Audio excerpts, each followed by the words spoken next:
The greatest thing was being on stage and having the control, the awe of being worshipped, and having folks just really look at you and say, wow, you know, I want to be that.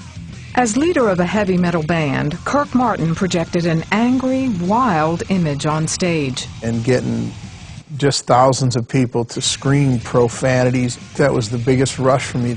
Offstage, people just found him mean.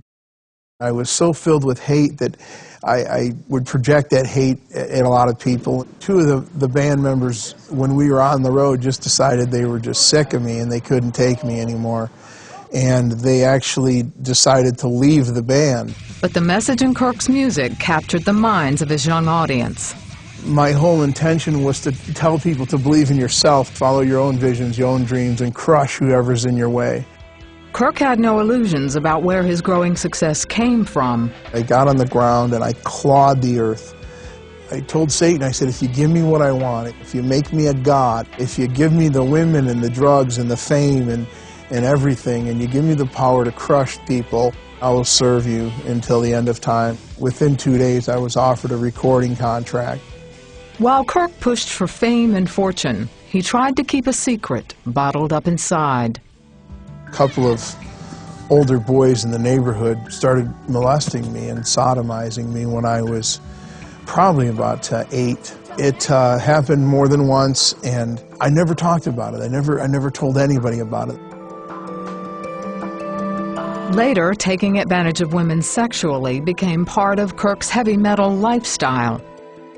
The worst part about my molestation was the fact that I, in turn, went out and violated others. Then, just as he was about to sign the record deal for which he'd sold his soul, he had an encounter with a mysterious stranger. One morning at about 9 o'clock, I went into a small cafe, and this guy came and sat down right across from me. Out of all the places he could have sat, there were plenty of seats open. And immediately I looked at him with this horrible, mean-looking look on my face, and I said, "What's happening, Dad?" And he stopped stirring his coffee again and looked at me right in the face, and he said, "What's happening, Dad?" I jumped across the table and I put my nose right up to his, stared him in the eye, and I just cursed him. I called him every foul thing I could think of. And he said, "God sent me here to tell you that he loves you. And God wants you to know that he was not responsible for the young men that molested you when you were a young child." And the thing that was so mind-blowing about that is he used their names. And he said, "Jesus is waiting for you to turn your face towards home." And I jumped up and chased after him, and he went around the corner of the building, and into thin air he disappeared. Not long after that, Kirk was sleeping in his band's tour bus when it shook violently in the middle of the night. Suddenly, it was like this big shining spotlight came down from heaven, and the Spirit of God himself came into the bus. And I didn't know why I hated God so much. Everything just slipped away, and the only thing I felt was love. I felt accepted. I felt like I was that little boy again before I got molested. I said, "Jesus, change me or destroy me, because I don't want to be this anymore." I realize now that in the presence of God, sin and hate and ugliness there's no room for it. It has to leave, and all these things began to leave my heart. Kirk cried himself to sleep, and when he woke up the next morning, everything seemed different. The grass was greener, the sky was fluffier, the clouds were beautiful, and I was different. Kirk never signed the contract for the heavy metal record deal. I had everything in my hand, everything I'd ever wanted, just sitting right there, and all of a sudden I didn't want it anymore. And I left everything and never went back.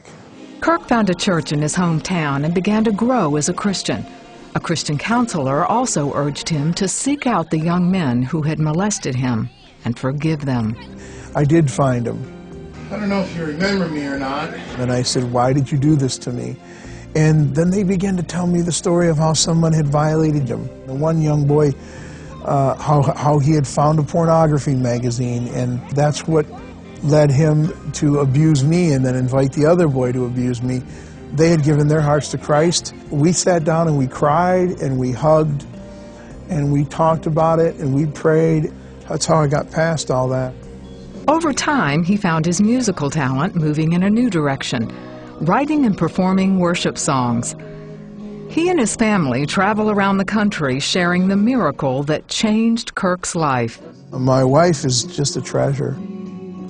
My family is the greatest testimony of God's mercy and God's grace, because I thought I would never have such a wonderful blessing. Once I started to realize that God wasn't out to get me, I started to see the blessings.